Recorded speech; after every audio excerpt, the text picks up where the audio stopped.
With me is Norway's foreign minister. So, welcome to WION. The Indian Prime Minister is here, and both countries have decided to upgrade the relationship to Green Strategic Partnership. What does it mean for the relationship?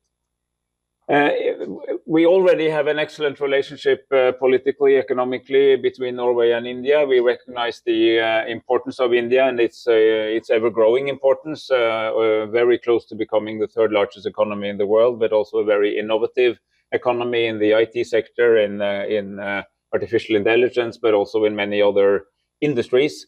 And the Green Strategic Partnership is about how do we shape the future through economic growth, but the type of an economic growth that is both sustainable, takes care of nature, is more renewable, and the direction of travel in technology goes towards renewables, goes towards sustainability, and goes towards a better use of the world's resources. And for future growth, it's important that we connect these two goals. More wealth for people in order to take more people out of poverty and expand the middle class, but also in order to do this in a manner that is also compatible with life on the planet in hundreds of years.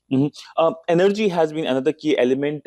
This is something that has been a cause of concern globally as well with the closure of Hormuz. What kind of conversation was there? We know last week Norway sent an LNG to India. A tanker was sent. So, how do you see the energy partnership? Important and growing in importance. First, I want to commend the Indian government for the wise steps it already has taken in order to increase electrification and increase the use of renewable energy. I think if it was not for those decisions, India would have been in an even more difficult situation. But I'm very aware that the price of oil, the price of gas, is something that Indians notice very much. So do we, but we are also an exporter of these products. And particularly the transition that India successfully has been able to do in clean cooking, of course, has dependent on liquefied gas, and the shortage of that has become a problem. And if we can help, that's good. I think the long-term help comes from reopening the Hormuz Straits. So we need to work together to defend UNCLOS, the Law of the Seas Convention, which very clearly sets out that countries that are close to a thoroughfare between two parts of the open sea has to allow traffic to go through. We work, both of us, closely on Iran to make sure that we get the Hormuz Straits open. But in the meantime, of course, we discuss how to handle the acute energy crisis that we have right now. How much there was discussion between the two leaders and you and your foreign minister and the Indian foreign minister on the conflicts, whether it's the conflict in Europe or whether it's the conflict in West Asia?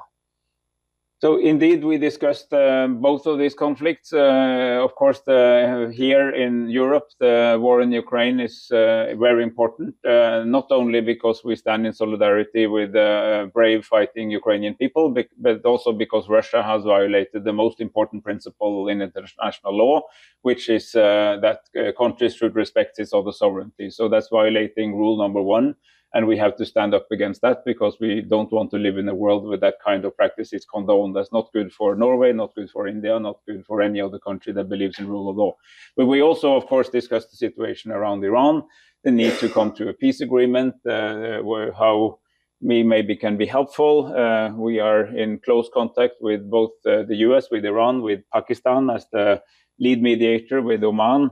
And we're also drawing on all good forces to try to help the sides to come to a conclusion of that war, a solution that prevents Iran from acquiring a nuclear weapon, but also a solution that reopens the Hormuz Straits, and maybe that can lead to a more lasting peace between the US and Iran. And I should add to that although this is somewhat separate from the issue of Israel-Palestine, Norway has a strong affinity for the Palestinian people. We don't want them to be lost out in this situation, and we think that the key issue behind all Middle East conflicts is the unresolved Israel-Palestine issue, and we continue to work on that. So I also informed Foreign Secretary Eide on the latest developments in that process. Very briefly, last question, since time is running out, what is the big focus at the India-Nordic Summit?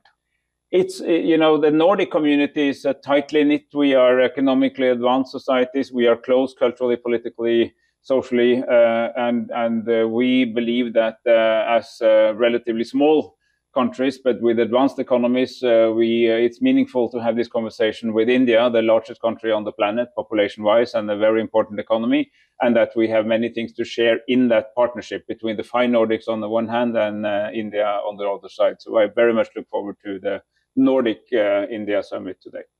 Well, thank you so much, sir, for speaking to WION. So there you have it, the Foreign Minister of Norway speaking to WION on a range of issues. Siddhan Sibal for WION in Oslo, Norway.